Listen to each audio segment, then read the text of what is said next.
নিত্য নতুন ইস্যু যদি আমরা সামনে নিয়ে আসতে থাকি, এর সুযোগে ষড়যন্ত্রকারীরা আবারও মাথা চাড়া দেওয়ার সুযোগ পাবে।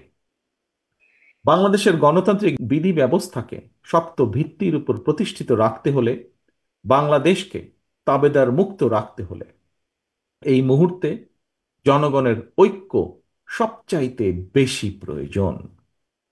কিন্তু সংখ্যানুপাতিক নির্বাচনী ব্যবস্থা দেশে ঐক্যের পরিবর্তে বিভক্তিমূলক সমাজ এবং অস্থিতিশীল সরকার সৃষ্টির কারণ হয়ে উঠতে পারে কি না, এই বিষয়গুলো গুরুত্ব সহকারে আরও একবার ভেবে দেখার জন্য আমি সকল রাজনৈতিক নেতৃবৃন্দকে বিনীত আহ্বান এবং অনুরোধ করব।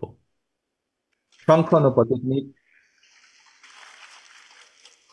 সংখ্যানুপাতিক নির্বাচনী ব্যবস্থার আড়ালে পুনরায় দেশের রাজনীতিতে নিজেদের অজান্তেই পতিত পরাজিত পলাতক ফ্যাসিস্ট অপশক্তির পুনর্বাসনের পথ সুগম করে দেওয়া হচ্ছে কিনা, এই বিষয়টিও আমাদের প্রত্যেকের অত্যন্ত সিরিয়াসলি ভাবা দরকার। আমি মনে করি আমি মনে করি নিত্য নতুন ইস্যু যদি আমরা সামনে নিয়ে আসতে থাকি, এর সুযোগে ষড়যন্ত্রকারীরা আবারও মাথা চাড়া দেওয়ার সুযোগ পাবে। গণতান্ত্রিক রাজনৈতিক দলের প্রিয় সহকর্মীবৃন্দ, অন্তর্বর্তীকালীন সরকারের পক্ষে জনগণের প্রতিদিনের সমস্যা সমাধান লাঘব করা সম্ভব নয়। জনগণের সমস্যা সম্ভাবনার কথা তাদের কাছে পৌঁছানোরও তেমন কোনো মাধ্যম নেই রাজনৈতিক দলগুলোর যেমন থাকে।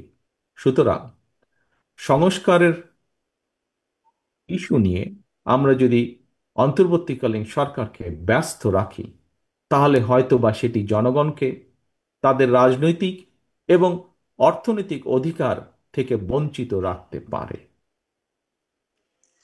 যেসব বীর সন্তানেরা বাংলাদেশের জন্য অকাতরে জীবন বিলিয়ে দিয়েছেন, যেসব মানুষগুলো চোখ হারিয়ে চিরতরে অন্ধ হয়ে গিয়েছেন, হাত পা অঙ্গ প্রত্যঙ্গ হারিয়ে পঙ্গুত্ব বরণ করেছেন, মাসের পর মাস বাধ্য হয়ে হাসপাতালে চিকিৎসাধীন রয়েছেন, তাদের এই আত্মত্যাগকে বিবেচনায় নিয়ে আমি বিএনপি সহ বাংলাদেশের প্রতিটি গণতান্ত্রিক রাজনৈতিক দলের নেতা কর্মী এবং সমর্থক শুভাকাঙ্ক্ষীদের দৃষ্টি আকর্ষণ করে একটি আহ্বান জানিয়ে বলতে চাই, আসুন আমরা যিনি যার ইচ্ছা মতন শর্তের তালিকা না বাড়িয়ে শহীদদের চেতনায় বাংলাদেশকে উপলব্ধি করি।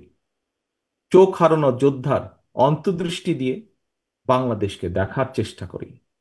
চিকিৎসাধীন এবং আহতদের আর্তনাদের সঙ্গে একত্রিত হয়ে শহীদদের আকাঙ্ক্ষার আলোয় বাংলাদেশকে আমরা গড়ে তুলি।